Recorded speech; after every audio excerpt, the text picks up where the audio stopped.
함께 일어나셔서 오늘 말씀 봉독하시겠습니다. 오늘 말씀은 베드로전서입니다. 베드로전서 1장 1절부터 4절까지 신약 페이지 377쪽입니다.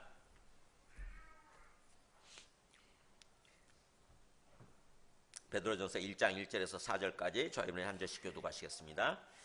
예수 그리스도의 사도 베드로는 본도, 갈라디아, 갑바도기아, 아시아와 비두니아에 흩어진 나그네 곧 하나님 아버지의 미리 하심을 따라 성령이 거룩하게 하심으로 순종함과 예수 그리스도의 핏부림을 얻기 위하여 택하심을 받은 자들에게 편지하노니 은혜와 평강이 너희에게 더욱 많을지어다.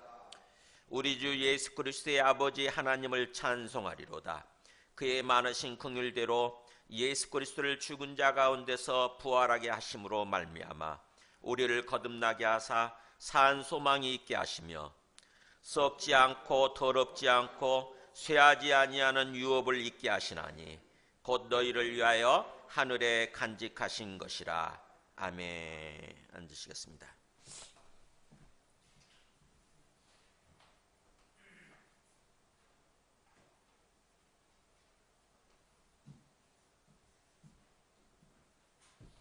우리 김병희 집사님 제가 지금 금방 보낸 영상 그거 찾아가지고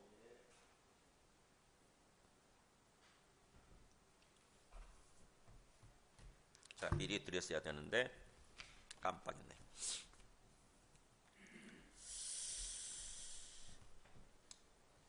제가 갈라디아서 말씀이 끝나고 어떤 말씀을 가지고 이렇게 예배를 드릴까 이렇게 참 기도하면서 고민을 했습니다. 그런 끝에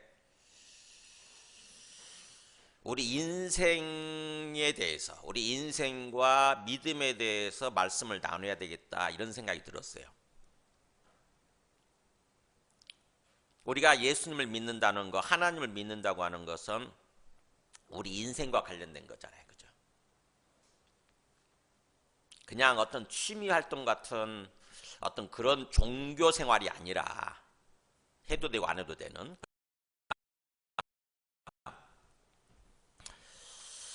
우리 인생의 본질과 관련된 거잖아요. 예수님 믿고 신앙생활 한다고 하는 것은 우리 인생의 본질을 깨우쳐주고 말씀을 통해서 우리 인생의 본질을 깨닫게 되는 거죠. 그래서 인생의 본질을 깨닫고 그것 때문에 예수님을 믿고 신앙생활을 하는 거죠. 그래서 우리 인생과 믿음, 인생과 신앙생활에 대해서 말씀을 나눠야 되겠다. 그래야 사람들이 제대로 믿을 거 아닌가 이런 생각이 들었어요. 많은 사람들이 예수님을 믿는다고 그러면서도 신앙생활하는 모습을 보면은 전혀 그렇지 않은 거죠. 그냥 취미 활동하는 것 같아요. 취미 활동. 그래서 항상 이 목회자로서 여러분의 영혼을 인도하는, 여러분의 영혼을 책임지고 있는, 그래서 여러분의 영혼을 인도하는 제 목회자로서 저는 항상 고민이 그렇거든요. 어떻게 하면 제대로 믿게 만들고 제대로 하나님께서 바라시는 그런 삶을 살아가게 할 수 있을까? 주님이 재림하시는 그날까지, 우리가 천국에 들어가는 그날까지. 저의 고민이 심각한 고민이에요. 그래서 인생과 믿음에 대해서 말씀을 나누려고 이렇게 기도하는 가운데 마침 제가 베드로전서를 읽다가 이렇게 이게 되겠구나 이런 생각을 했어요. 베드로전서가 왜 우리의 인생과 관련된 어떤 그런 말씀이냐, 인생의 진리와 관련된 말씀이냐. 베드로전서 주제가 고난입니다. 고난. 우리 인생을 살면서 고난의 연속이잖아요. 이 고난과 믿음, 고난과 신앙생활에 대해서 얘기하는 것이 바로 이 베드로전서예요. 베드로전서가 배경이 뭐냐면은 네로 황제 들어보셨어요? 네로 황제. 로마의 네로 황제. 굉장히 그리스도인들을 핍박하고 박해했던 황제죠. 대표적인 황제. 네로 황제 때 이 노마시의 대화재가 났습니다. 엄청난 화재가 났어요. 우리 같으면 서울에 엄청난 화재가 나가지고 다 타버렸다고 생각하면 돼요. 그냥 다 타버린 거예요. 그 엄청난 그 노마시 전체가. 근데 유일하게 이상하게 안 타고 남아있는 곳이 뭐였냐면은 기독교인들이 사는 마을이었어요. 기독교인들이 사는 곳. 그것만 안 타고 남은 거예요. 그래가지고 다 타버렸으니 사람들이 얼마나 막 화가 났겠어요. 그래가지고는 이 로마 황제, 네로 황제를 향해서 막 이제 데모가 일어나는 거죠. 황제가, 로마 황제 당신이 말이지 불을 일으킨 거 아니냐.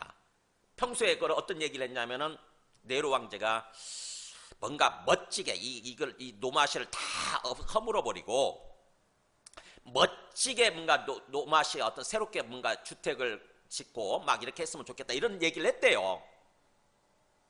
그러니까는 당신 평소에 얘기한 대로 그렇게 한 거 아니냐. 그래서 당신이 불질렀다 그러면서 이 로마 황제, 네로 황제를 향해서 엄청난 데모가 일어난 거예요. 근데 그래서 어떻게 보면은 네로 황제가 황제의 자리에서 쫓겨나고 죽을 수도 있는 그런 어떤 그런 그게 내몰린 거죠.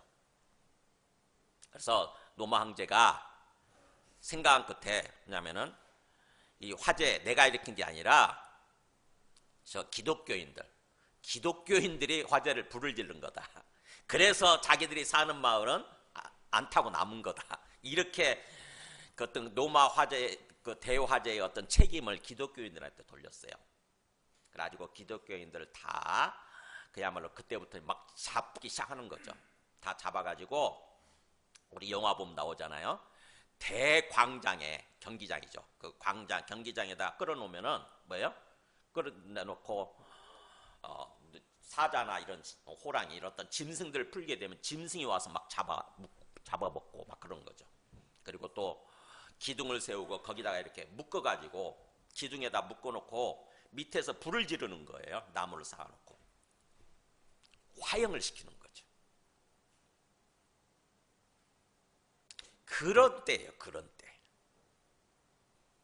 그러니까 예수 믿는 기독교인들이 어떤 억울한 누명을 쓰고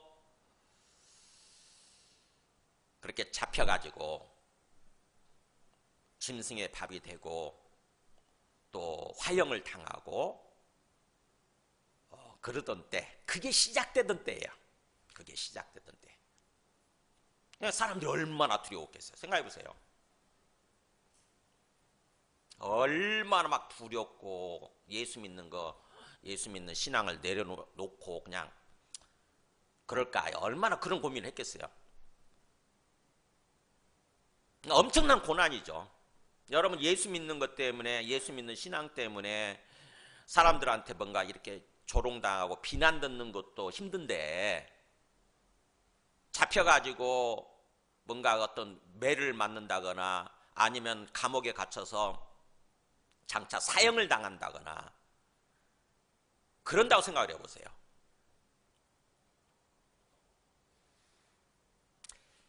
그것 때문에 하나님의 관점에서 지금 너희들이 당하고 있는 이 고난, 너희들이 살고 있는 인생이 하나님의 관점에서 어떤 것인지 하나님의 관점에서 깨우쳐주는 말씀이 이 베드로전서예요.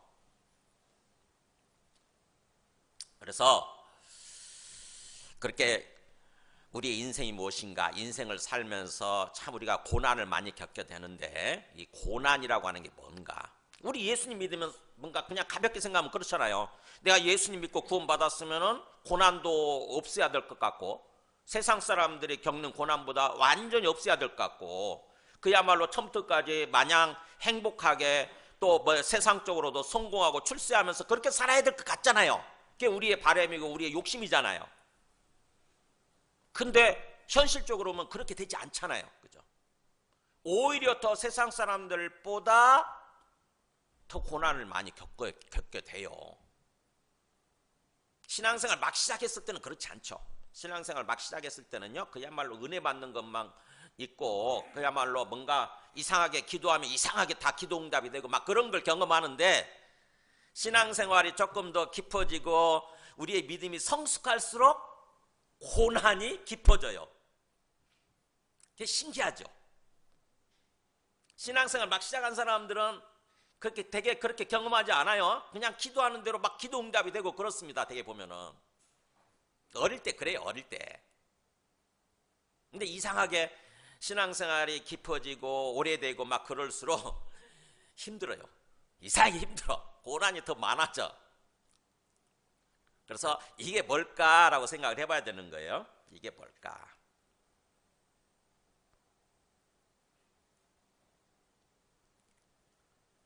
여러분 인생이 뭐예요? 인생이 뭐예요? 다 알죠, 그죠? 우리가 답을 알고 있어요, 기본적으로. 막연히는 알지만 인생이란 게 뭘까? 답은 알지만 이런 질문 들으면 그냥 불편하죠, 그죠? 불편해요. 그래서 그냥 이런 질문에, 인생의 근본적인 질문에 직면하기 싫어하죠, 우리 모두가. 이렇게 정면으로 맞닥뜨리기 싫어해요. 에이, 그냥 그런가 보다 하고 사는 거지 뭐 이렇게 하는 거죠. 근데 한 번은 적어도 우리 인생에서 진지하게, 적어도 한 번 정도는 진지하게 이 질문 앞에 서야 됩니다. 고민해야 돼요. 인생이 뭔가? 인생이 뭔가?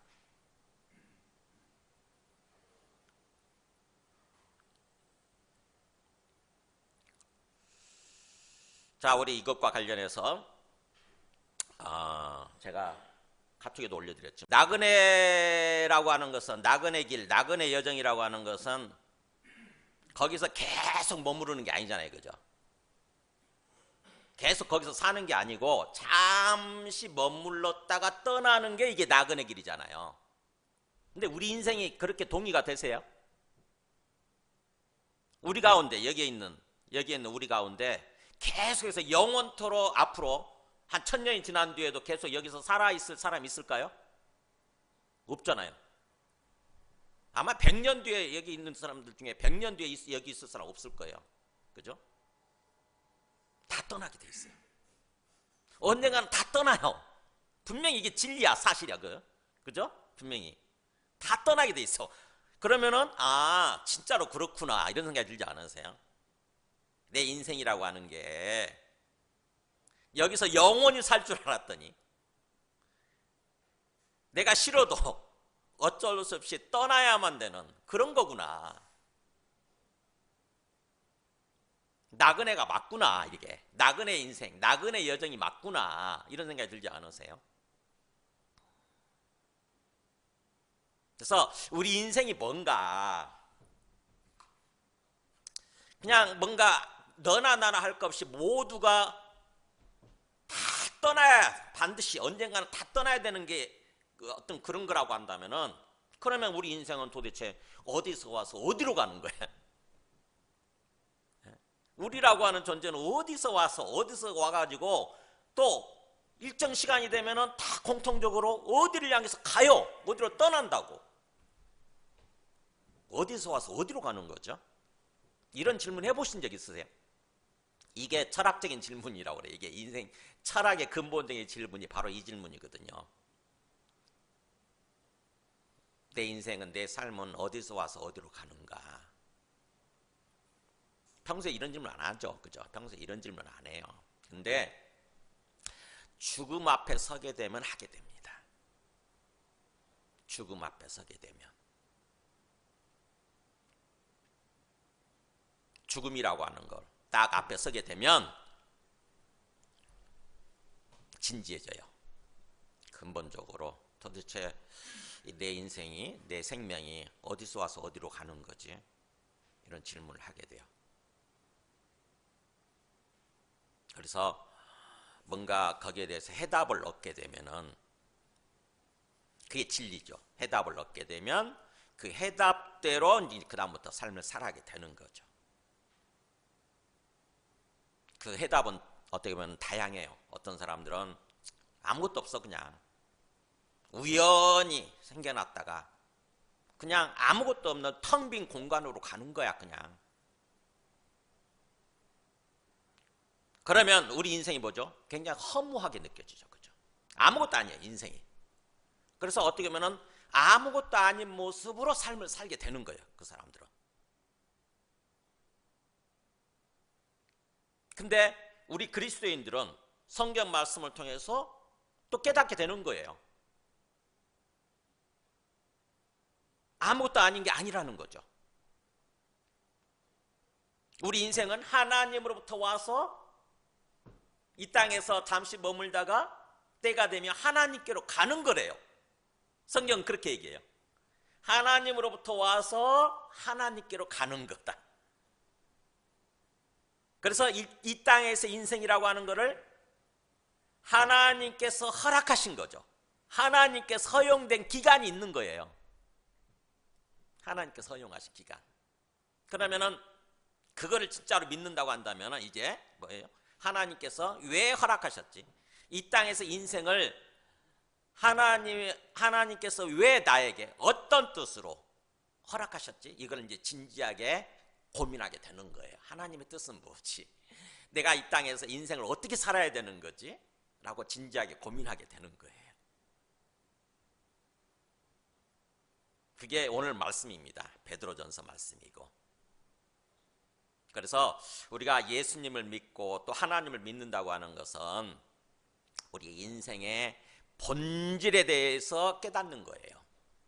인생의 본질, 인생이라는 게 뭔가, 어떻게 살아야 되는가, 어디서 와서 어디로 가는가, 궁극적으로.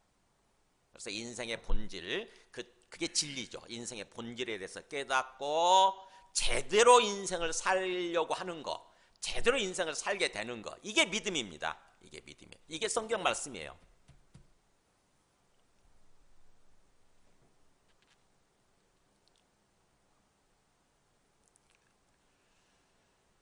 어릴 때는 잘 몰라, 이게.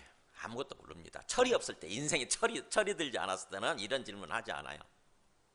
근데 조금 철이 들면 인생에 대해서 깊이 생각을 하게 되고 뭔가 답을 찾기 시작하죠. 여러 철학자들 철학서를 막 뒤적이기 시작하고, 그래서 종교라고 하는 것을 갖게 되는 거죠. 그 다음부터 종교에 귀의한다고 그러잖아요. 우리 공자 선생께서 어떻게 보면 동양의 위대한 철학자죠. 유교를 일으킨, 유교를 시작한, 유교를 세운 동양의 위대한 철학자 공자 선생께서 어떤 말을 하냐면요, 한자로 조문토, 아침에 도를 들으면 석사가히, 저녁에는 죽어도 좋다, 이런 말을 했어요. 조문도 석사가히. 아침에 도를 들으면, 그러니까 도가 뭐예요? 진리죠, 진리. 인생의 진리에 대해서 말씀을 듣고 깨닫게 되면 단 하루만 살고 저녁에 석사가히, 저녁에 죽어도 좋다. 그만큼 그 정도로 진리가 중요하다는 거죠. 진리를 갈망하는 거예요.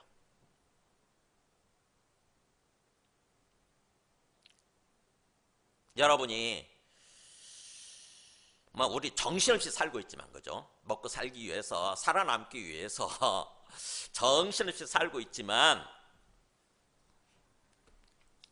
혼자 뭔가 진지하게 차 마시면서 혼자 진지하게 뭔가 쉴 때는 이 인생의 이 근본적인 질문에 대해서 이렇게 고민하면서 생각해 볼 필요가 있어요.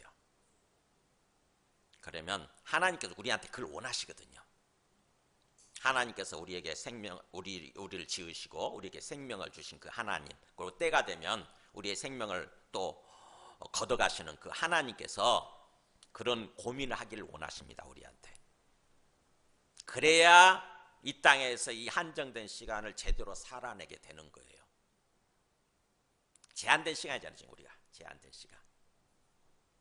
제한된 시간을 지금 계속 쓰고 있는 거예요. 엄청난 속도로 지금 쓰고 있습니다.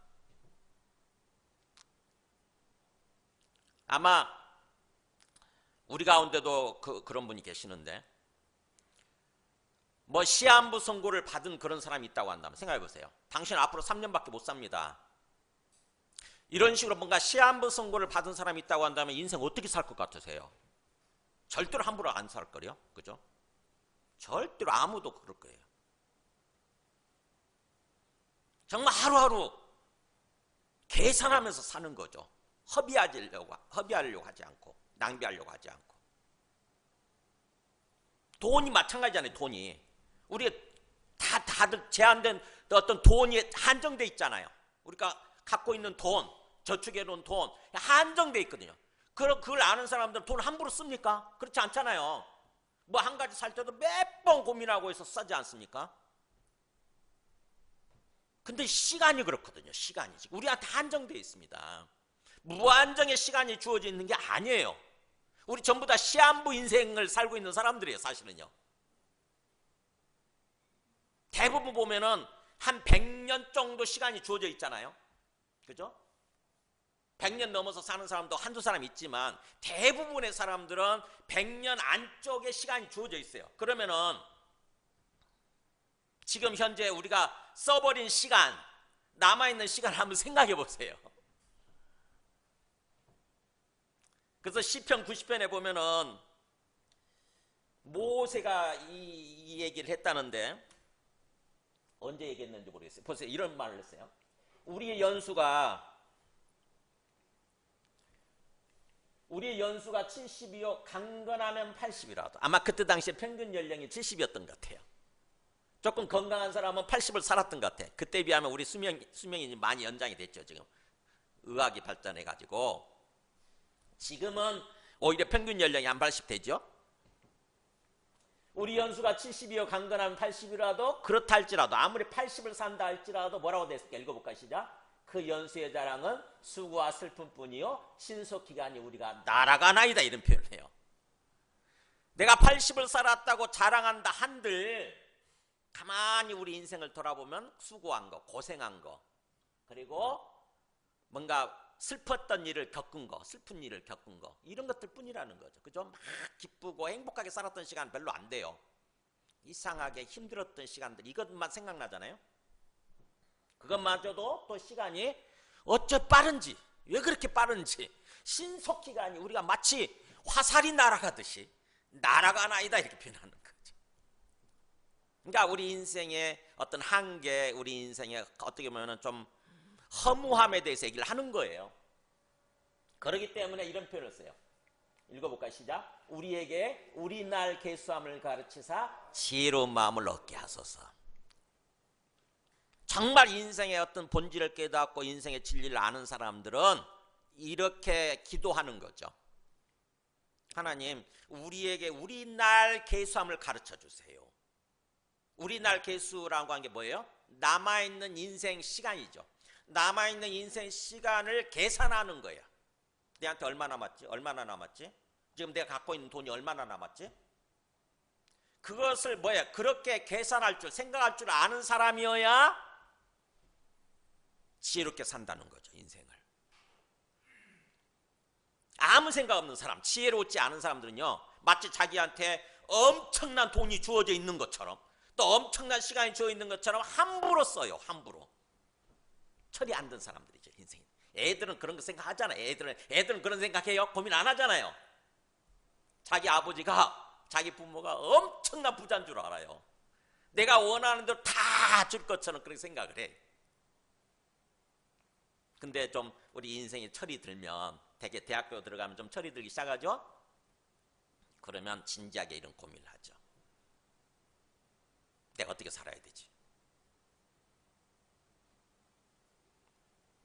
그래서 모세가 우리의 한정된 인생 시간을 놓고 항상 우리에게 우리 날 계수함을 가르쳐 주세요. 남아있는 인생 시간을 계산할 줄 아는 그런 지혜를 주세요 라고 이렇게 기도한 거죠.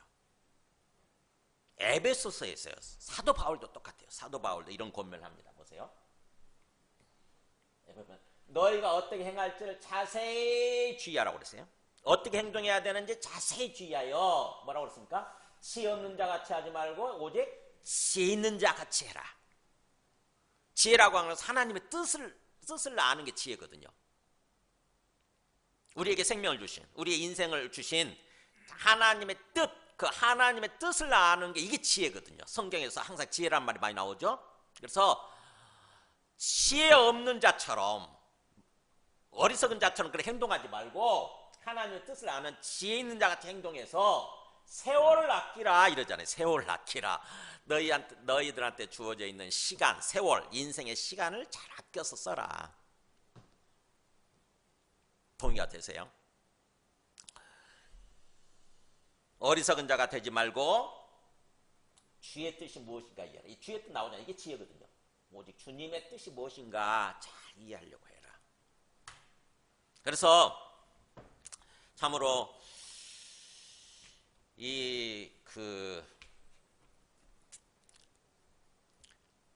말씀을 통해서 우리 인생의 뭔지, 이 땅에서 인생을 산다고 하는 게 어떤 것인지 이렇게 말씀을 통해서, 그 말씀 그걸 얘기하고 있으니까 말씀을 통해서 그것을 깨닫고 우리에게 한정된 시간,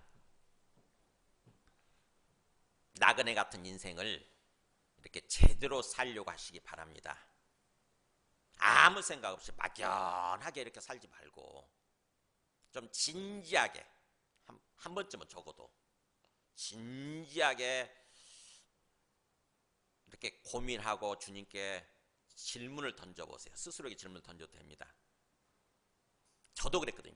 저도 대학교 들어갈 때까지는 그냥 막연하게 아무 생각 없이 살았어요. 오직 저의 목표는 성공하고 출세하는 거였어요.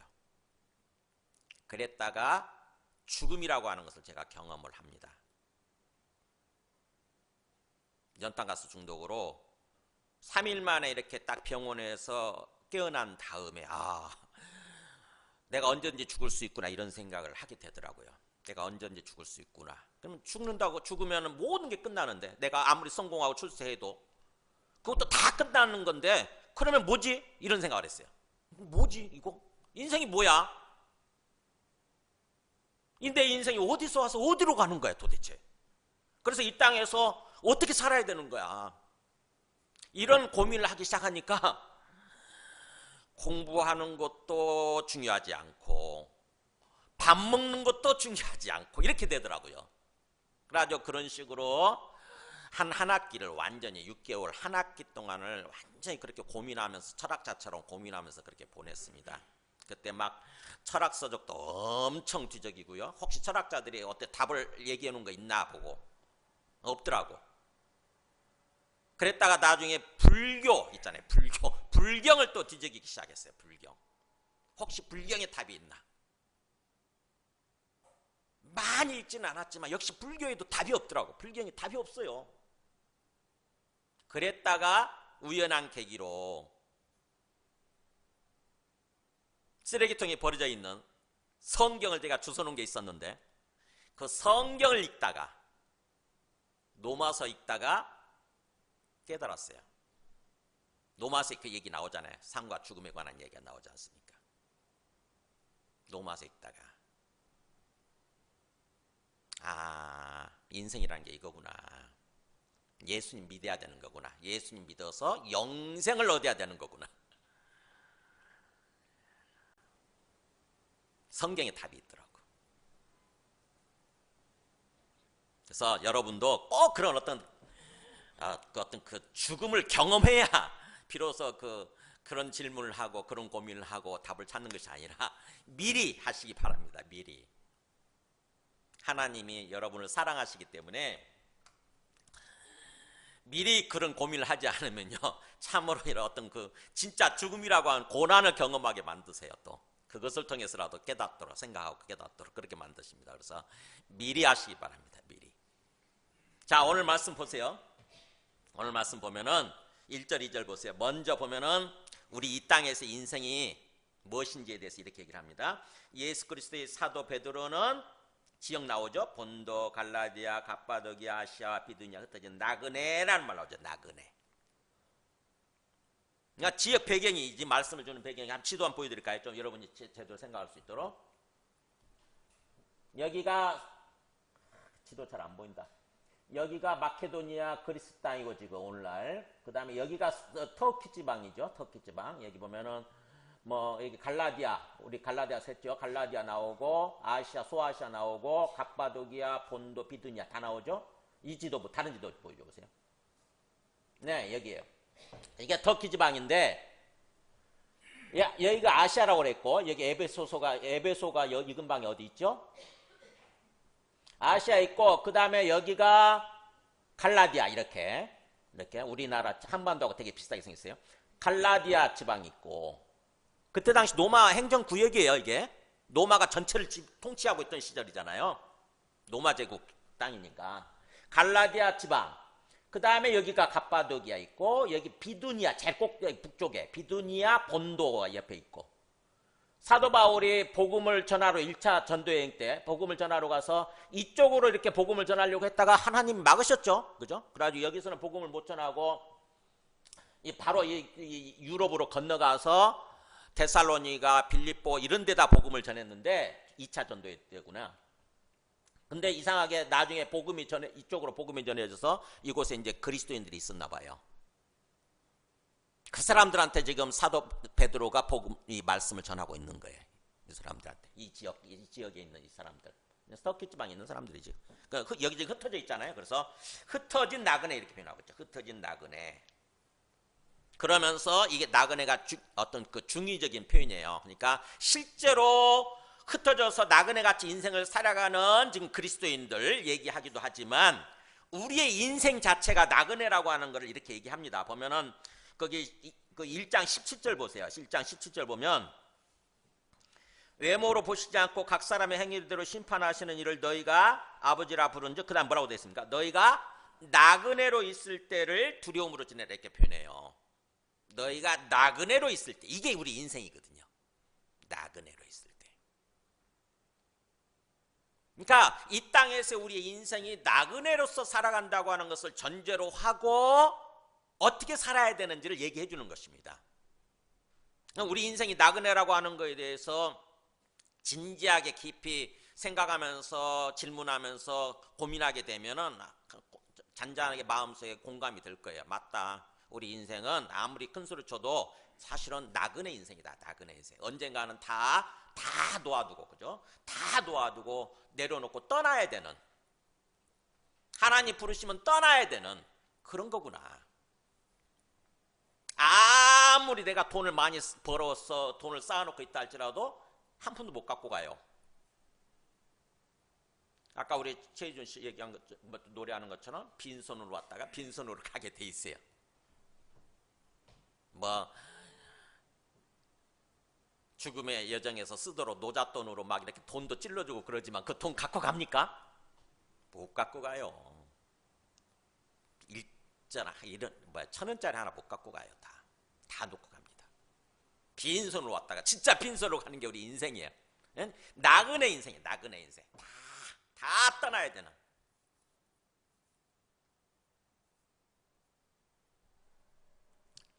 이걸 제대로 알고 삶을 살았던 성도들이 있어요. 사람들이 있어요. 히브리서 11장에 나옵니다. 우리 인생이 뭔지를 알고 나그네구나, 나그네 인생이구나 라고 알고 제대로 살았던 사람들. 히브리서 11장 13절 보면 보세요. 앞에서 아브라함 얘기하고 이렇게 얘기하면서 이렇게 얘기해요. 이 사람들, 아브라함을 포함한 다 그 믿음의 우리 선배들이죠. 이 사람들은 다 믿음을 따라 살다가 죽었으며, 믿음을 따라 죽었으며 약속을 받지 못했다는 말은 그때 당시 이 땅에서 그 사람들이 뭐예요? 그리스도를 만났느냐, 우리의 구원자 그리스도를 만났느냐, 그렇지는 못했다는 거예요. 이게 약속이란 말이 그런 뜻이에요. 구원의 약속. 그러나 멀리서, 그것을 멀리서 보고 환영했다. 뭐야? 이 사람들은, 우리는 그리스도를 만났지만, 구원자 그리스도를 만났지만 그 그리스도가 오실 거라고 한 하나님이 약속을 이 사람들한테는 주셨지만 이 사람들은 그리스도를 못 봤거든요. 그러니까 이 사람들보다 우리가 더 낫죠. 사실은 더 은혜를 받은 사람들이지. 그래서 이 사람들은 그렇게 그리스도의 약속을 받지 못했을 때 멀리서 보면서 환영했다는 거죠. 그러면서 땅에서는 어떻게 살았느냐? 이 땅에서는 외국인과 나그네라고 스스로 정언했다는 거예요. 나는 외국인, 이방인이에요. 난 이방인. 이 폰토 사람이 아니라 이방인 외국인일 뿐이고 그 다음에 저는 나그네예요. 이렇게 살았다는 거죠. 아브라함이나 이런 사람들이 다 아브라함, 이삭, 야곱 이런 사람들이 나는 이 땅에서 그냥 이방인 외국인일 뿐이고 나그네일 뿐이에요. 그러면서 그들이 이같이 말하는 것은 뭐예요? 마음속에 뭐 어떤 생각이 있었냐면은 본향 찾는 자라고 하는 것을 생각했다는 거죠. 항상 나는 본향이라는 것이 내가 나온 고향이죠. 내가 돌아갈 고향이에요. 본향 찾는 자예요. 나는 본향을 추구하는 자, 본향을 추구하면서 살아가는 자예요. 이런 존재라 했다는 거죠. 그래서 그 본향은 하늘에 있는 거예요. 하늘에 있는 거. 우리가 나온 어떤 그 물리적인 고향, 육체적인 고향이 아니라 내 영혼이 돌아갈 영혼의 고향, 그런 삶을 살았다고 하는 것입니다. 그러니까 이 땅에서 인생이 나그네라고 하는 것을 진지하게 깨닫는 사람이라고 한다면은 우리 영혼이 어디를 향하고 있어야 하냐면은 본향을 향하고 있어야 돼요. 내 영혼이 하나님으로부터 와서 하나님께로 가는 게 진리라고 한다면은, 그래서 이 땅에서는 잠시 머물렀다가는 그런 어떤 나그네 인생이라고 한다면은 뭐예요? 이 땅에서 영원히 살 것처럼 그렇게 퍼질러 앉아가지고 주저앉아가지고 뭔가 어떤 그 죄악을 행하고 막 그런 모습으로 사는 것이 아니라 항상 우리 영혼이 본향을 향해 있어야 된다고 하는 거죠.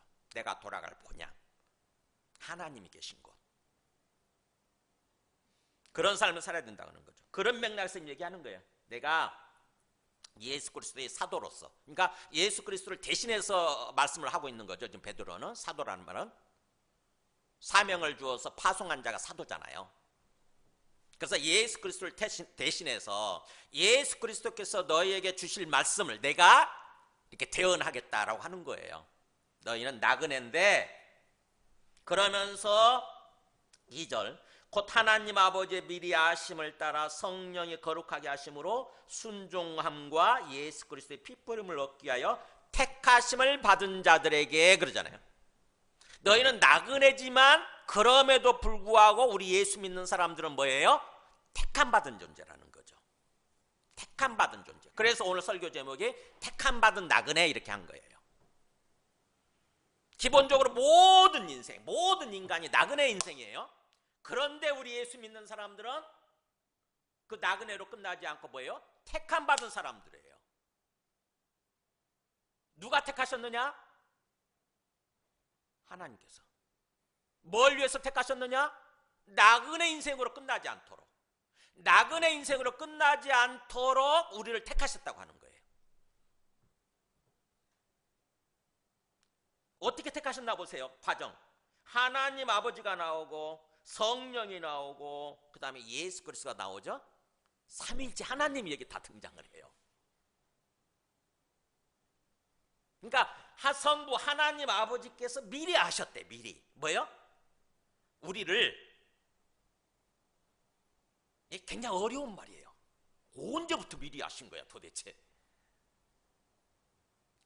우연의 산물이 아니라는 거죠. 지금 우리가 이렇게 예수 믿게 되고 그래서 구원받게 되고 이렇게 이 자리에 앉아 있는 것이 우연히 이루어진 일, 계획이 없던 일이 아니라 하나님이 미리부터 다 아시고 계획 가운데서 그렇게 일어났다고 하는 거예요. 우리를 그렇게 택하시고 부르셨다는 것입니다. 그러니까 하나님의 마음속에, 깊은 마음속에 있었던 거죠. 우리가 하나님의 엄청난 계획과 사랑 가운데서 우리가 이렇게 예수 믿게 되고 구원받은 그런 존재라는 거죠. 그러면서 성령이 가운데 등장하네. 성령이 거룩하게 하심으로 예수 믿게 된 게 성령의 역사가 있었다고 하는 거예요. 성령의 거룩하심 안에서 이런 뜻이에요. 거룩이라고 하는 것은 구별한다 뜻이에요. 너 그렇게 살면 안 돼. 너 세상 다른 사람들처럼 그렇게 막연하게 인생 죄악된 삶을 살다가 영원한 멸망으로 가면 안 돼. 라고 성령께서 우리 마음속에 찾아오셔서 우리 마음속에 역사해 주신 거예요. 너 예수 믿어야 돼. 예수 믿고 넌 구원받아야 돼. 영생을 얻어야 돼. 라고 이렇게. 그게 성령 역사해 주신 거예요. 그러니까 우리가 예수 믿은 것도 사실은 우리가 똑똑해서 잘나서 예수 믿게 된 게 아니에요. 하나님께서 성령님께서 역사하셨던 거예요, 사실은요. 우리 마음속에. 그래서 나 예수 믿어야 되겠다 이렇게 한 거예요. 그래서 성령이 그렇게 구별하게 하심으로, 성령이 거룩하게 역사하심으로 말미암아서 뭘 얻게 되느냐? 순종함과 예수 그리스도의 핏뿌림을 얻기 위해서. 그러니까 성령 역사하신 목적은 그거예요. 순종함을 얻도록, 예수 그리스도 핏뿌림을 얻도록. 예수 그리스도가 누구예요? 하나님의 아들이신 분이 오셔서 십자가에서 죽으신 거, 이게 예수 그리스도의 핏뿌림이에요. 그죠? 우리가 갈라디아서를 통해서 계속 들었잖아요. 예수님은 우리 그냥 인간 예수가 아니라 뭐예요? 하나님의 아들이신 분인데 그분이 오셔서 우리를 구원하시기 위해서, 우리 죄를 뭐예요? 속량하기 위해서, 우리 죄를 대신하기 위해서 십자가에서 죽으신 거죠. 그게 핏뿌림이에요. 그 핏뿌림을 얻으면, 즉 다시 말하면 뭐예요? 예수님의 십자가 죽음을 우리가 받아들이는 거죠. 나를 살리시기 위해서, 나에게 뭔가 나를 구원하시기 위해서 하나님의 아들이 오셔서 죽으셨구나 라고 받아들이는 거예요. 그래서 예수님이 나의 구원자 그리스도가 되시는 분이시구나 라고 받아들이는 거, 그게 핏뿌림을 얻는 것입니다. 이거를 잘 몰라가지고 제가 유튜브를 보니까 어떤 이단 사람들이 그런 식으로 모여가지고 막 그렇게 막 외치더라고. 막 핏뿌림을 받아야 된다는 거예요. 그러면서 막 이러더라고. 막 자기 막 머리를 때리면서 피가 쏟아져야 된대. 피 이렇게 하고 있더라고. 무식한 거예요. 정말 무식한 거예요. 그게 아니에요. 예수님의 핏뿌림을 얻는다고 하는 것은 뭐예요? 예수님의 십자가 죽으심의 의미를 생각하고 그걸 깨닫고 그걸 받아들이는 것입니다. 내 마음속에. 하나님의 아들이신 분이 오셔서 나를 죄로부터 구원하시기 위해서 나를 대신해서 죽으셨군요 라고 인정하고 받아들이는 거, 그게 핏뿌림을 얻는 거예요.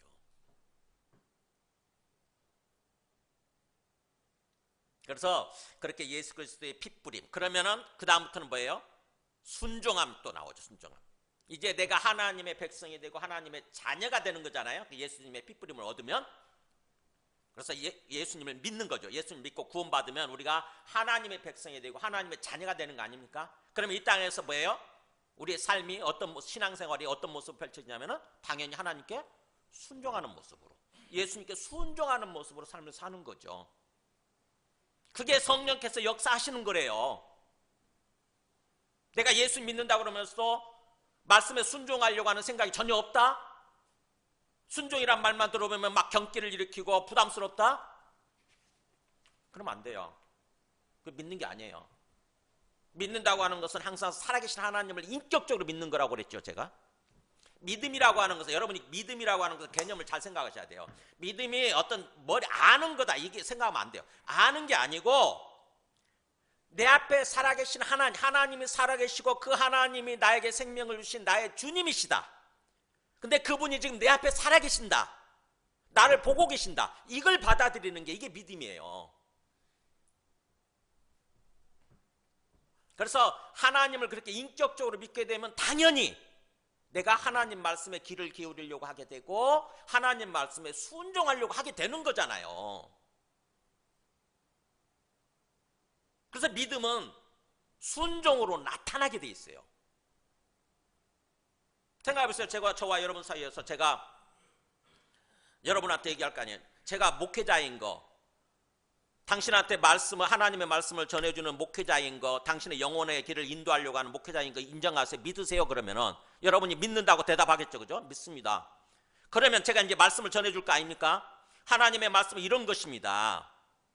그러면은 그 말씀을 듣고 순종하려고 해야 되겠죠? 근데 앞에서 믿는다고 해놓고 저 싫어요 그거. 난 당신을 믿지만 당신의 말씀은 싫어요. 순종하지 않으래요. 이런다고 한다면 그 믿는 거예요? 그렇지 않잖아요. 그죠? 믿는 건 인격적으로 신뢰하는 거예요. 성경에서 믿는다고 하는 표현이 나올 때 절대 지식이 아니에요. 지식. 아는 거, 머릿속으로 아는 지식이 아니에요. 믿는 거는 인격적으로 신뢰하는 거다. 신뢰함이에요. 신뢰함. 아까 우리 찬송가 중에 죽도록 성도의 신앙 따라서 죽도록 충성하겠네 이런 말 있었죠. 성도의 신앙 따라 죽도록 충성하겠네 할 때 성도의 신앙이 그거잖아요. 성도의 믿음. 우리가 거룩한 사람들로 예수 믿고 구원받아서 거룩한 사람들로서 믿음을 갖고 있는 거죠. 성도의 신앙 따라서, 성도의 믿음 따라서 죽을 때까지, 죽을 때까지 충성이 뭐예요? 충성. 이게 바로 신실함이거든요. 신뢰함, 신실함, 충성. 신뢰하겠네, 순종하겠네. 그게 믿음이에요. 나 기독교인이에요. 나 예수 믿고 구원받은 기독교인이에요. 그리스도인이에요. 근데 저는 그냥 말씀대로 살아가는 것은 싫어요. 저는 내 마음대로 살래요. 의심해 봐야 돼요. 안 믿을 가능성이 큽니다. 구원받지 못했을 가능성이 커요. 믿고 구원받았으면 하나님을 인격적으로 의식하면서, 하나님의 존재를 의식하면서 하나님 앞에서 삶을 살아가려고 하게 돼 있어요. 그게 종교개혁자들이 얘기했던 코람데오 정신이거든요. 하나님 앞에 서 있다고, 하나님이 내 앞에 계신다고, 그걸 믿는 거거든요. 근데 그게 없다, 그럼 믿음이 없는 거고 안 믿는 거고, 그러면요 내 마음대로 사는 거예요. 그냥 명목상의 기독교인이라고 얘기만 하고, 이력서에 교정란에 이력서에 난 기독교 이렇게 써놓고 그냥 내 마음대로 사는 거예요. 그건 믿는 사람이 아니에요. 그래서 순종함과, 그렇게 예수 그리스도의 핏부림을 얻고 구원받아서 순종하는 삶을 위해서 성령께서 그렇게 역사해 주셨다고 하는 거죠. 그래서 우리는 성부, 성자, 성령 하나님의 선택과 역사하심에 의해서 택함 받은 그런 특별한 사람들이에요. 하나님 보실 때 우리가 특별한 사람들이에요. 정말 하나님께서 정말 사랑하시는. 그래서 우리는 나그네지만 택함 받은 나그네예요. 택함 받은 나그네.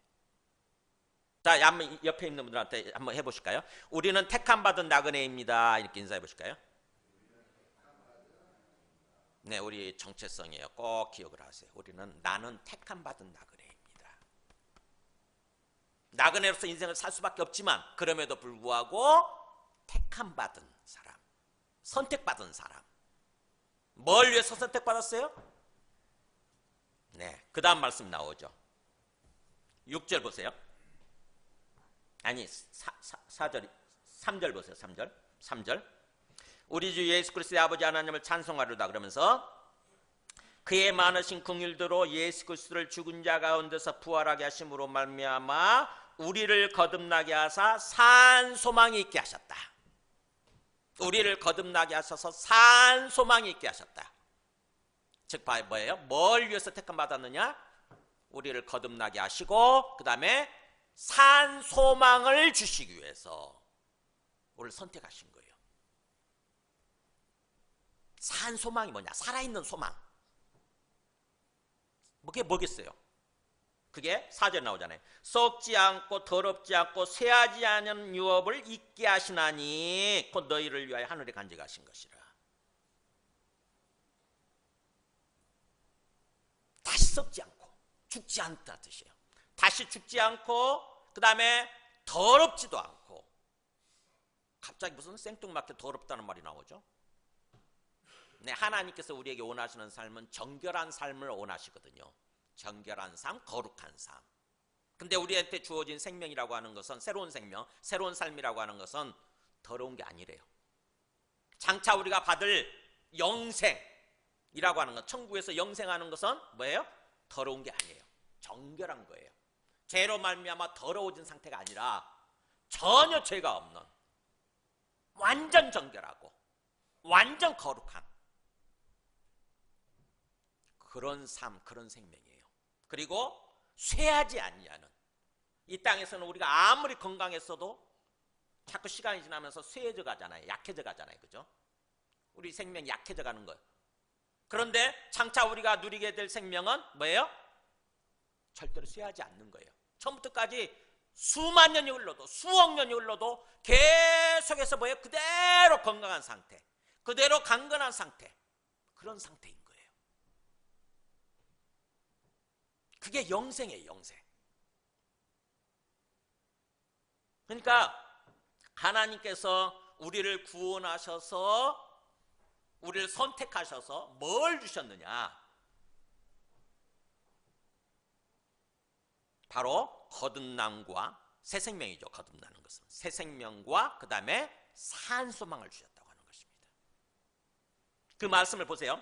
그의 많으신 긍휼대로, 원래 원문대로 얘기한다고 한다면 이렇게 돼요. 그의 많으신 긍휼대로, 그러니까 하나님의 많은 긍휼, 큰 긍휼이죠. 하나님의 큰 긍휼을 따라서, 긍휼이라고 하는 게 사랑이잖아요. 하나님의 큰 사랑을 따라서 우리를 거듭나게 하시고, 이렇게 돼요. 우리를 거듭나게 하사란 말이 거기에 들어가야 돼. 원래는 우리를 거듭나게 하시고, 그러니까 먼저 우리를 새 생명을 주신 거예요. 새로 거듭나게, 새로 태어나게 하신 거예요. 그리고 나서 또 예수님을 부활하게 하심으로, 죽은 자 가운데서, 예수 그리스도를 죽은 자 가운데서 부활하게 하심으로 말미암아 그 다음에 산소망이에요. 이렇게. 그러니까 뭐예요? 예수님을 죽은 자 가운데서 부활시키죠. 그래서 부활이 있는 거예요. 부활하셨다고 해서 영원히 살아계신다는 뜻이거든요. 그런 것처럼 뭐예요? 우리들에게도 부활의 소망을 주신 거죠. 부활의 소망, 부활과 영생의 소망을 주신 거예요.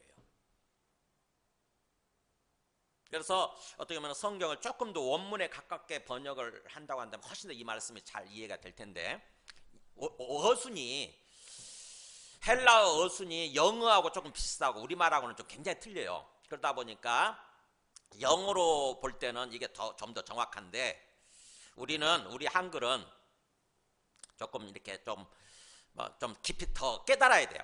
생각을 해야 돼. 읽다 보면 좀 이상하잖아요. 그의 많으신 긍휼대로 예수 그리스도를 죽은 자 가운데서 부활하게 하심으로 말미암아 우리를 거듭나게 하사 산소망, 이렇게 거듭나게 하사 산소망으로 연결이 돼 버리잖아요. 좀 이상하지 않습니까? 근데 원문대로 그의 많으신 긍휼대로 우리를 거듭나게 하시고, 그 다음에 예수 그리스도를 죽은 자 가운데서 부활하게 하심으로 말미암아 산소망이 있게 하시며, 이렇게 되잖아요. 그러면 훨씬 더 이해가 딱 연결이 돼, 논리적으로 연결이 되잖아요. 바로 이거구나. 예수님을 죽은 자 가운데서 부활하심으로 말미암아 우리에게도 부활의 소망을 주셨다는 거잖아요. 우리에게도 부활과 어떻게 보면은 영생하게 되는 거죠. 부활과 천국에서 영생하게 된 그런 산소망, 살아있는 소망, 죽어있는 소망이 아니라 살아있는 소망을 주셨다는 거죠. 그러니까 우리는 뭐예요? 무엇을 위해서 선택받은 사람들이냐? 부활과 영생의 소망, 부활과 영생의 소망을 위해서 택함 받은 사람들인 거예요. 이 땅에서 나그네처럼 살다가 끝나는 줄 알았더니, 그야말로 모든 게 끝나는 줄 알았더니 그게 아닌 거야. 우리는 뭐예요? 장차 부활하게 된대. 부활하게 된대. 그리고 뭐예요? 영생하게 된대. 천국에서 영원히 살게 된대. 와, 엄청난 것을 우리는 가진 사람들이에요. 엄청난 것이 우리한테 주어져 있는 사람들인 거예요. 그게 하늘에 간직되어 있다는 거죠. 너희를 위해서 하늘에 지금 간직되어 있다. 그러니까 지금 뭐예요? 지금 이 땅에서는 몰라요. 내가 지금 영생을 가졌는지, 장차 영생하게 될 것인지, 이거 모른다고. 그죠? 몰라요. 그러나 하늘에 잘 보관되어 있다는 거죠. 하늘에. 언제 깨달을까요? 내가 진짜 영생을 가졌었구나. 내가 이제부터 영생하게 되는구나. 언제 깨닫게 될까요? 우리가 죽을 때? 아니요. 예수님 재림하실 때. 골로새서에 이런 표현이 나와요. 골로새 보면은 골로새 1장 3장 1절 보면 이런 말로 보세요. 골로새, 이건 사도 바울이 권면하는 거죠. 베드로가 아니라. 너희가 그리스도와 함께 다시 살리심을 받았은 거잖아요. 다시 살리심이 거듭남이잖아요. 새 생명이 주어진 거거든. 그러니까 그리스도와 함께 다시 살리신 거듭남을 받았으면 그 다음부터는 위의 것을 찾으라 그러면서 위의 것, 땅의 것이 아니라 위의 것을 생각하고 땅의 것을 생각하지 마라.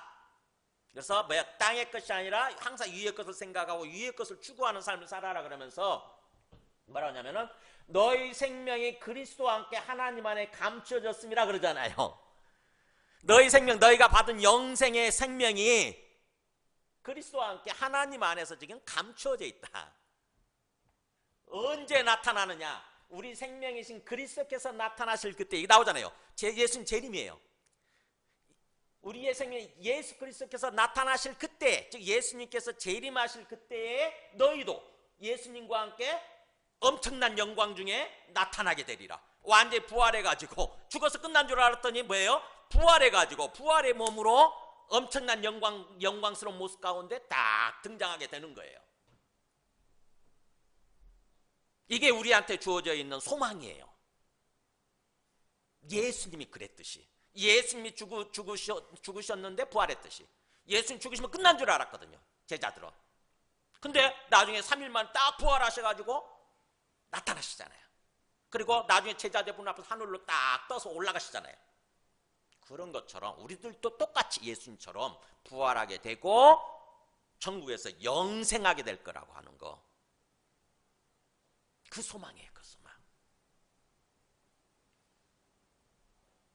그래서 우리가 진정으로 예수님 믿고 거듭났다고 한다면, 거듭남이 중요하죠. 항상 예수님을 진정으로 믿고 거듭나야 돼. 새 생명을 받아야 돼. 그래야 영생을 하든지 뭐 하든지 할 거 아닙니까? 거듭나지 않으면, 진지하게 진적으로 믿지 않고 거듭나지 않았으면은 그냥 종교활동만 하다가 끝나는 거예요. 우리 성경에 요한복음 3장에 보면은 니고데모라는 사람이 나와요. 유대교, 독실한 유대교 신자죠. 하나님을 잘 안다고 하는, 어떻게 보면은 하나님을 가르치는 어떤 그런 랍비예요. 랍비. 스승이에요. 스승. 율법 교사예요. 그런데도 불구하고 거듭난다고 하는 것에 대해서 잘 몰랐습니다. 그래서 예수님이 이렇게 얘기를 하시죠. 예수께서 그 앞에 보여줘 보세요. 예수께서 대답하시되 진실로 진실로 너에게 이르노니 뭐라고 그러니까? 사람이 거듭나지 않으면 하나님 나라를 볼 수 없어. 이렇게 얘기를 하죠. 너가 거듭나지 않으면 하나님 나라를 절대로 앞으로 볼 수가 없어. 천국을 볼 수 없어. 이런 얘기죠. 그러니까는 니고데모가 이게 벙찌는 거예요. 이게 무슨 소리야? 내 하나님을 잘 아는 사람인데, 성경도 가르치는 사람인데 이해가 안 되는 거예요. 거듭난다고 하는 거에 대해서. 그래서 이렇게 질문을 해요. 니고데모가 이러대. 사람이 늙으면 어떻게 날 수 있사옵나이까? 내 나이가 지금 60, 70인데 어떻게 또 거듭나요? 두 번째 모태에 들어갔다가 날 수 있사옵나이까? 내가 어머니 뱃속에 들어갔다가 다시 태어나야 된다는 얘기예요? 이렇게 질문하잖아요. 혹시 우리 가운데 이런 질문 생각하는 사람 혹시 있으세요? 거듭난다고 그러니까 거듭난다는 말이 두 번째 태어난다는 뜻이잖아요. 두 번째 태어나야 된다고 그러니까 혹시 이런 생각하신 분 있잖아요. 내 나이가 지금 몇인데 내가 어떻게 다시 두 번째 태어나? 내가 어머니 뱃속에 들어갔다 나와야 되나? 거듭난다는 게 뭐예요? 어떻게 거듭나는 거예요? 그 다음 답이 나와요. 보세요. 예수께서 대답하시되 진실로 진실로 너희에게 이르노니, 같이 읽습니다. 시작. 사람이 물과 성령으로 나지 아니하면 하나님 나라에 들어갈 수 없느니라. 바로 뭐예요? 물과 성령으로 나는 거. 이게 무슨 말이에요? 물이 회개예요. 회개하고 성령을 받는 거지. 회개하고 예수님을 뭐예요? 그리스도로 받아들이는 것입니다. 예수가 하나님의 아들로서 이 땅에 오셔서 십자가에서 죽으셨구나. 내 죄를 위해서.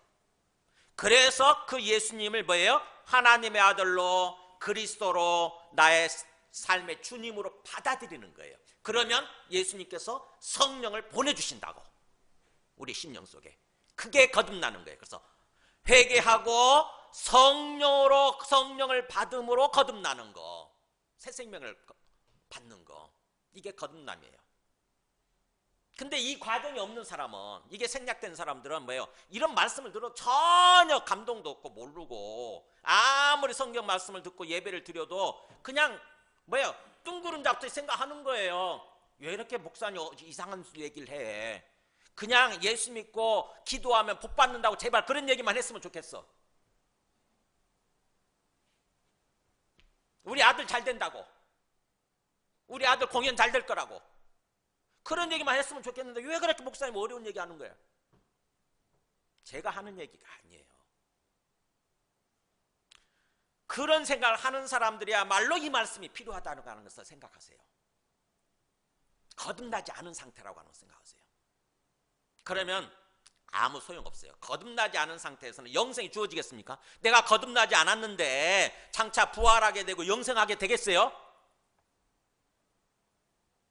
그래서 거듭남이 먼저 중요하다고 하는 것입니다. 제가 그저께 어떤 목사님하고 식사하면서 교제를 했는데, 그 목사님이 허구한 날 자기 교회에서 성도들한테 얘기를 하는 게 그거래요. 거듭남. 당신 거듭나지 않으면 아무 소용없다고. 당신 신앙생활 이상하게 하는 이유가 거듭나지 않아서 그렇다라고. 근데 그 말이 맞는 말이거든요. 그래서 자기는 1년 내내 거듭남에 대해서 얘기한대.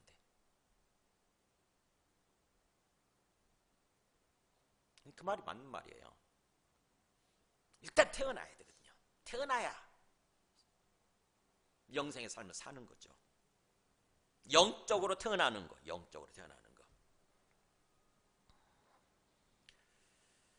그 산 소망, 그게 소망이에요. 장차 우리가 예수님처럼 부활하게 되고 그 다음에 영생하게 될 거라고 하는 거, 천국에서 영원히 살게 될 거라고 하는 거를, 그 소망, 살아있는 소망을 우리에게 주셨다고 하는 것입니다. 그것을 위해서 우리를 하나님이, 삼위일체 하나님이 역사하셔서 우리를 선택하고 택하신 거예요. 선택하고 부르신 거예요. 그걸 위해서, 부활과 영생을 위해서. 우리는 그런 존재들이에요. 그래서 이 땅에서 세상 사람들처럼 똑같이 나그네로서 인생을 사는 것 같지만 사실은요, 우리한테는 엄청난 것이 지금 주어져 있는 상태예요. 부활과 영생, 천국에서 영생. 그게 우리의 인생이라고 한다면, 궁극적으로 우리가 가는 길이라고 한다면은, 그 다음부터는 이제 그야말로, 그러면 지금 이 순간 이 땅에서 어떤 삶을 살아야 될 것인가, 하나님께서 어떤 삶을 원하실 것인가, 이렇게 또 생각을 해봐야 되는 거죠. 내가 지금 굉장히 고난 가운데 있는데, 내 인생 참 먹고 살기도 되게 힘든데, 지금 먹고 살기도 힘든데 내가 어떤 삶을 살기를 원하시는가. 바로 보면은 보세요. 거기 3절 처음에 우리 주 예수 그리스도의 아버지 하나님을 찬송하리로다 그러잖아요. 엄청난 고난 가운데 있는 그 베드로 이 전설을 받아들이는 그때 당시 그 사람들한테 이 얘기를 하는 거예요. 찬송해라, 하나님 찬송해라 이거예요. 하나님을 찬송해라. 하나님 찬송하는 삶을 살아라. 와, 지금 원망하고 막 어떤 그 두려워하지 않아도 대단한 건데, 원망만 하지 않아도 대단한 건데 찬송까지 하라고. 찬송이 뭡니까? 하나님 앞에 나와서 이렇게 경배드리고 예배드리고 하나님을 높이고, 이게 찬송이에요. 지금 우리가 예배드리는 시간이 이게 바로 하나님을 찬송하는 시간이에요. 우리 삶이 힘든데도 불구하고 이걸 얘기하는 거예요. 하나님을 찬송하리로다. 하나님 찬송하는 삶을 살아라. 왜요? 왜? 하나님께서 우리를 궁극적으로 우리를 지으신 이유가 뭔 줄 아세요?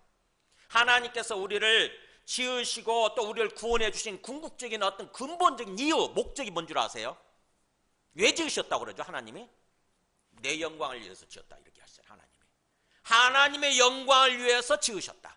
하나님의 영광을 위하는 게 뭐예요? 하나님을 높이고 하나님을 찬송하는 거거든요. 즉 하나님께 찬송하기 위해서, 하나님께 찬송하는 그런 존재가 되기 위해서 우리를 지으셨다는 것입니다. 그러니까 우리의 존재의 이유, 우리 삶의 근본적인 목적은 뭐예요? 목표는 하나님 찬송하는 거예요. 하나님 찬송하는 거라고. 하나님 영광 나타내는 거예요. 그래서 경배드리고 예배드리는 것이 선택사항이 되면 안 돼요. 우리 존재 이유라니까요. 우리 존재 이유, 근본적인 이유라고. 우리 살아가는 삶의 목적.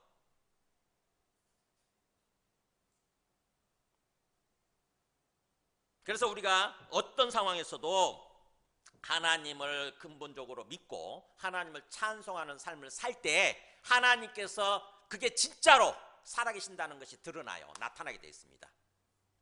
우리가 사도행전 16장 보면은 보세요. 사도행전 16장 25절. 바울과 실라가 복음을 전하다가 감옥에 갇히게 됩니다. 실컷 매를 맞고 엄청나게 매를 맞았으니까 막 볼기가 막 트고 피가 나고 막 그럴 거 아닙니까? 거기다 감옥에 갇혀 있어요. 얼마나 힘들겠어요. 근데 그 상황 속에서 바울과 신라가 어떻게 하나 보세요. 한밤중인데, 그러니까 그 한밤중에 감옥 속에서 실컷 매 맞고 한밤중에 바울과 신라가 기도하고 뭐합니까? 하나님을 찬송해요. 놀랍죠. 그랬더니 옆에 있는 죄수들이 다 듣는 거예요. 저것들 신기하네 저거. 그럴 거 아닙니까? 저 이상한 사람들 아니야? 저 정신 나간 사람들 아니야? 아니 매를 맞고 지금 끙끙 앓고 막 탄식고 신음하면서 막 원망해도 시원찮은 판인데, 그죠? 원망을 해도 시원찮은 판인데 찬송을 해. 근데 그 다음에 어떤 역사가 있는 거 보세요. 이게 갑자기 큰 지진이 나면서 감옥 터가 움직이는 거예요. 바닥이 막 터가 움직이고 문이 다 열리는 거예요. 감옥 문이 다 열리는 것입니다. 감옥 문이 곧 다 열리며 모든 사람이 메인 것이 다 막 이게 쇠고랑 찼을 거 아닙니까? 근데 그게 다 뭐예요? 벗어지는 거예요. 풀려지는 거예요. 누가 하신 거예요? 하나님이 하셨겠죠. 이게 우리가 어려웠을 때, 특히 어려울 때, 고난 가운데 있을 때도 하나님을 찬송할 때 일어나는 역사예요. 하나님을 찬송한다고 해서 하나님을 인정하지 않으면 안 되잖아요. 그죠? 하나님을 기본적으로 인정하고 지금 내 앞에 계시는, 나를 듣고 계시는, 내가 찬송할 때 나의 찬송을 듣고 계시는 그 하나님을 인정하는 거 아닙니까? 그 하나님을 인정하고 하나님을 그 믿는 믿음 때문에 하나님을 향해서 찬송하고 손을 들고 찬송하고 이렇게 하는 거잖아요. 그럴 때 하나님이 역사하시는 거예요. 맞다. 내가 살아있고 내가 지금 상황의 주인이야. 내가 얼마든지 할 수 있어. 뭐든지 할 수 있어. 보여줄게. 역사해 주시는 거예요. 그러니까 어떻게 보면은 우리가 신앙생활 한다고 그럴 때 찬송, 정말 힘든 상황에서 찬송할 수 있는 그런 신앙생활, 찬송할 수 있는 그런 사람은요 엄청난 사람이에요. 어떻게 보면은 정말 신앙이 성숙하고 신앙의 본질을 아는 사람이지. 믿음의 본질을 아는 사람들이에요. 막 힘든 상황 속에서 힘드니까 보통 사람들이 하는 것처럼 막 불평하고 원망하고 막 근심하고 걱정하고 두려워하고 이런 사람들은 그냥 그 수준인 거고 굉장히 뭔가 막 두렵고 걱정되고 그런 상황 속에서 오히려 하나님을 바라보고 하나님을 향해서 기도하고 하나님을 찬송하는 사람은요, 이거는 경지에 오른 사람이에요. 경지에 오른 사람. 그리고 정말 하나님의 놀라운 역사를 이제 경험하게 되는 그런 사람들이에요. 그래서 오늘 마지막 메시지가 그거예요. 하나님을 진정으로 경외하고 하나님을 찬송하는 삶을 살라고 하는 거. 고난의 상황이라 할지라도 나그네 인생을 살면서 이 땅에서 고난을 맞이했을 때 특별히 찬송하는 거예요. 하나님을 향해서 하는 고개를 들고 하나님 바라보는 거예요. 하나님이 진짜 살아계시고 우리의 주인이 되신다고 한다면 하나님이 뭐하고 계시겠어요? 어디 가서 바둑 두고 계시겠어요? 딴짓하고 계시겠어요? 내가 이렇게 막 힘들고 고난 때문에 내가 이렇게 힘들어하는데 하나님이 딴짓하고 계시겠냐고. 네 알아서 해 그러면서. 그렇지 않다는 거잖아요. 우리 그 이제 베드로전서 하고 있으니까 베드로전서 3장 12절 보세요. 베드로전서 3장 12절 같이 읽어봐요. 시작. 주의 눈은 의인을 향하시고 그의 귀는 의인의 간구에 기울이시되 주의 얼굴은 악행하는 자들 대하시느니라. 뭐예요? 고난 상황에서 베드로가 이 말씀 뭐라고 그러니까 주님의 눈은 누구를 향하고 계신데요? 지금 너 보고 있어. 너 의인 예수 믿고 구원받은 사람이 의인인데 너를 지금 보고 있어. 이거예요. 너 보고 있어. 주님의 눈 너 보고 있다고. 딴짓하고 계시지 않아. 그리고 그분의 귀는 뭐하고 계신데요? 네가 간구할 때, 네가 기도하고 신음하고 탄식하고 그럴 때 네 간구에 귀 기울이고 계셔. 경청하고 계셔 지금. 이러잖아요. 그러니까 진정으로 뭐예요? 네 앞에 계시는 주님을 믿고 살라는 거죠. 믿고. 그리고 또 4장 한번 거기 4장 12절 보세요.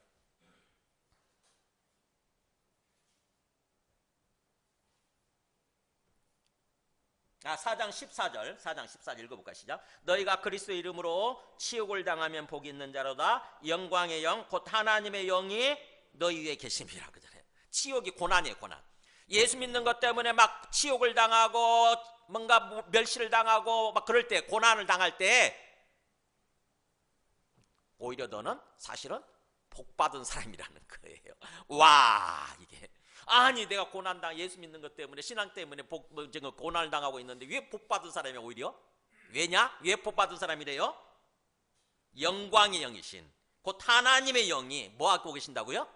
너 위에 머물러 있게 계신다잖아요. 이렇게 네 위에 직접 머리 위에 직접 그때는 임하고 계셔. 안 보이지만 네 눈에는 안 보이지만 그러나 하나님의 영이 네 위에 머물고 계셔. 왜냐하면 네가 정말 중요한 순간에 있으니까. 그러니까 오히려 복받은 사람이라는 거지. 이게 믿음이에요. 이게 믿음. 여러분이 고난당할수록 하나님이 여러분을 더욱더 주목해서 지켜보고 계시고 관심을 기울이고 계신다고 하는 것을 생각하시기 바랍니다.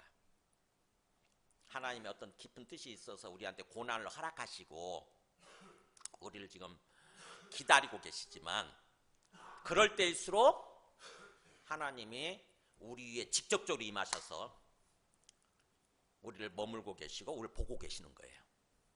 우리가 자식을 키우면서 여러 자식들 중에 자식이 특별히 어떤 힘든 일을 겪고 있을 때 부모 눈이 어느 쪽으로 향하는 줄 아세요? 건강하게 잘 살고 있는 사람들은요 별로 관심 없어요. 그냥 지 알아서 한다고.